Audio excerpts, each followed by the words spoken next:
નમસ્કાર, શો ટાઈમમાં આપનું સ્વાગત છે। ભાવનગરના ફરિયાદકા ગામમાં 20% વળતરની લોભામણી સ્કીમ દ્વારા કરોડો રૂપિયાની છેતરપિંડી કરવાના કેસમાં પોલીસે ₹35 લાખ ઉપરાંતનો મુદ્દામાલ રિકવર કર્યો છે।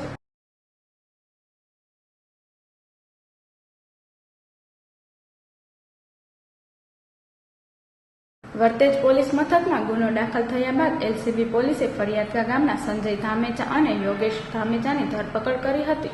આ કેસમાં પોલીસે તપાસ હાથ ધરી ₹20 લાખ રોકડા, સોનાના ઘરેણાં, એક કાર તેમજ એક સ્કૂટર મળીને કુલ ₹35,94,000નો મુદ્દામાલ રિકવર કર્યો છે।